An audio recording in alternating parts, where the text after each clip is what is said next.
Hello friends, let us now learn some important points about parapharyngeal abscess or abscess of pharyngomaxillary or lateral pharyngeal space. Parapharyngeal space is a pyramidal space which is present at the base of the skull and apex being at the hyoid bone.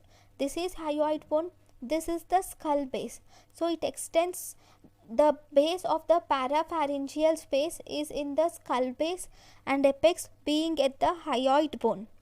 Medially, there is buccopharyngeal fascia which is covering the constrictor muscles. Laterally, you can see here there is medial pterygoid muscle. This muscle is the mandible, and to the mandible there is medial pterygoid muscle attached, and then there is mandible, then there is parotid gland.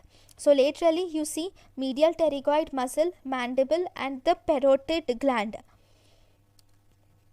whereas posteriorly, which you cannot see in this diagram, but that is lined by prevertebral fascia covering the prevertebral muscles.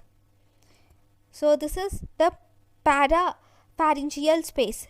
This parapharyngeal space is divided into anterior and posterior compartments, right? So this parapharyngeal space, if there is infection to this parapharyngeal space, this can result in parapharyngeal abscess. So the parapharyngeal abscess can occur from any of the following: the infection from other structures, the infection from tonsil, teeth, ear or pharynx, or external trauma. All these can result in parapharyngeal space. See, infection from the teeth, okay, like whenever there is dental infections, they can spread to the parapharyngeal space, or infection from the pharynx like acute and chronic infections of tonsils or adenoidal infections or peritonsillar abscess. All these can burst into the parapharyngeal space. Infection from the ear, we have ear somewhere here, and whenever there is infection from the ear, that can result in petrositis, which can either again result in parapharyngeal abscess, or infection from the parotid gland, infection from retropharyngeal spaces. This is retropharyngeal space, infection from retropharyngeal space, or even infection from the submandibular space can spread into the parapharyngeal space, resulting in parapharyngeal abscess.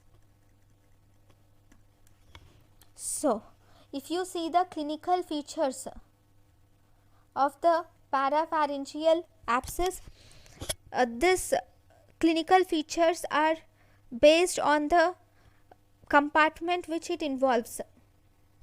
Okay, the parapharyngeal space is divided into two compartments based on the styloid process. This is the styloid process and the muscles attached to it.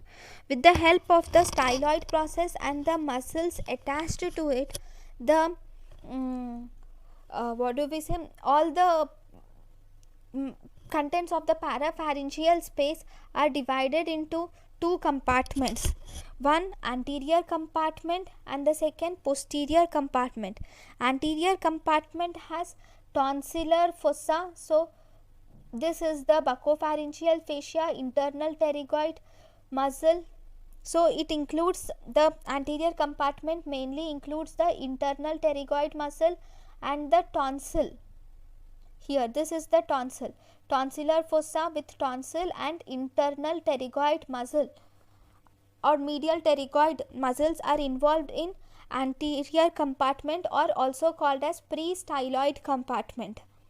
Then in the post-styloid compartment, or in the posterior compartment, we have the main artery, internal carotid artery, jugular vein, and it also in the internal carotid artery, internal jugular vein and sympathetic nerves are seen in the posterior compartment, and also the other nerves like 9th, 10th and 12th and 11th cranial nerves are seen in the posterior compartment. This parapharyngeal space also communicates with the other spaces also. Right now, so if you see the clinical features mainly depends upon the compartment. So if there is involvement of the anterior compartment here, if there is involvement of this anterior compartment, then there is this tonsil will prolapse into the tonsillar fossa. It can cause trismus, and there is swelling of the angle of the jaw.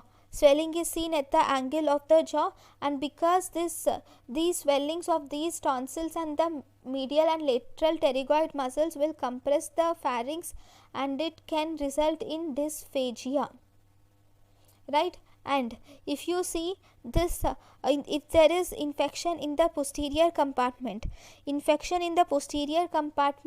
might produce the, see, this will result in the abscess formation here, and this will has bulge in the posterior pillar mainly.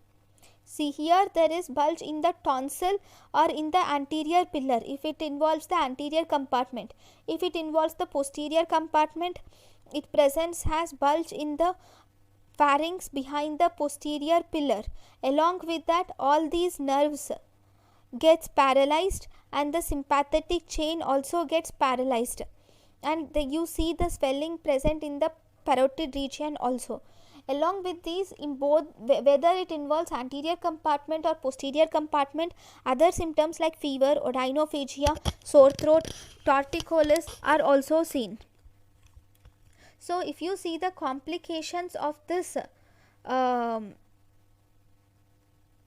parapharyngeal abscess, complications include there can be acute edema of the larynx can occur.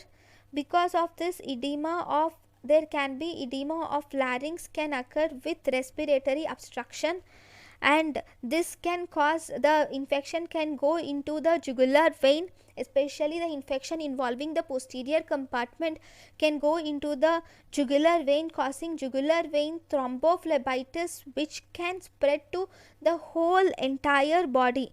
This infection can also spread to retropharyngeal space, or it can spread to the mediastinum through the carotid space. It can reach the carotid space, and from there it can also spread to the mediastinum. So these are the complications of parapharyngeal abscess. So if you see the treatment options, because it is an abscess, definitely you should give systemic antibiotics should be given, along with drainage of abscess should be done. The drainage of abscess is done under general anesthesia. For this, abscess is drained by an horizontal incision which is made 2 to 3 centimeters below the angle of mandible. Below the angle of mandible, you will make a horizontal incision 2 to 3 centimeters below the angle of mandible, and you will drain the abscess. So transoral drainage should never be done due to danger of injury to the great vessels which pass through this space. So we do not do transoral drainage. So this is about parapharyngeal abscess. Thank you for watching my lecture. Thank you.